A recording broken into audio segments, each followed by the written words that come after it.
how do you transform a company when you can't hide? It's a really interesting idea, because companies are in the process of transforming because they know if they don't, they'll die. There'll be, other companies that come in and eat their lunch.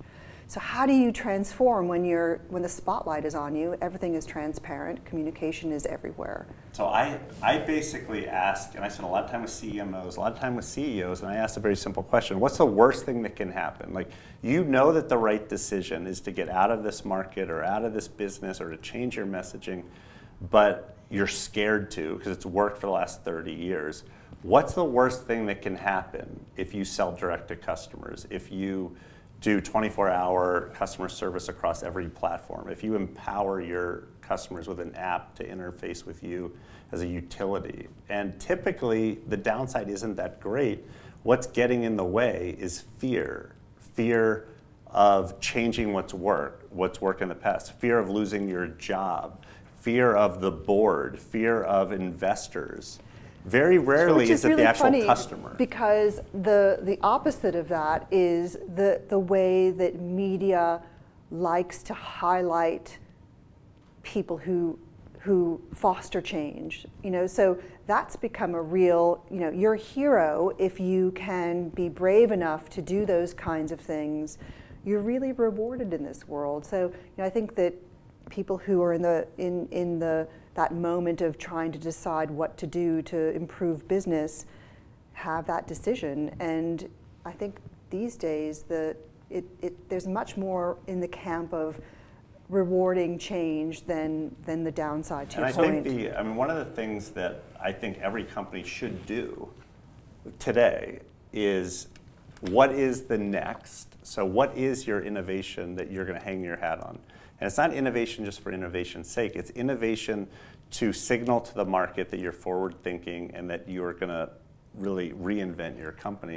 And then the other thing I think every company needs to do is just ask a very simple question of, if we do this change, how big is big? And once you look at that, you're able to frame a world in which kind of it's worth it. And then the worst case scenario, it fails.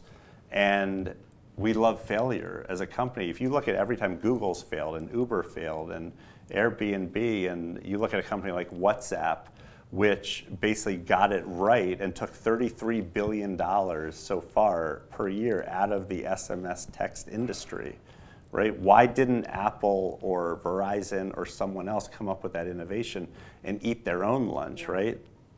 And that's what this is about. It's typically, the answer is simple. The answer is, we have to do this. Our customers want us to ship to them directly. Our customers want us to answer their questions. Our customers want us to launch this ancillary product. But all the other noise is what prevents you from doing it. So in closing, I think that's great advice from you, Mike. What would you recommend to some of the CMOs out there? What should they do tomorrow? From D. Solomon to the world. I think that brands need to create the groundwork for their own stories and then actually do them. Don't just say them. Do them across their internal organizations and make the stories come to life in reality, and not just talk it, but actually make it happen. Walk the walk and talk the talk. Yeah, it sounds cliche, but actually doing it is hard. It's hard to change internal structures. It's hard to change the way people think. It's hard to disintermediate yourself. But you can't just tell the story now. You actually have to do the story. Great. Well, thank you guys so much. Thank you for joining us on Marketing Minds. We'll see you soon.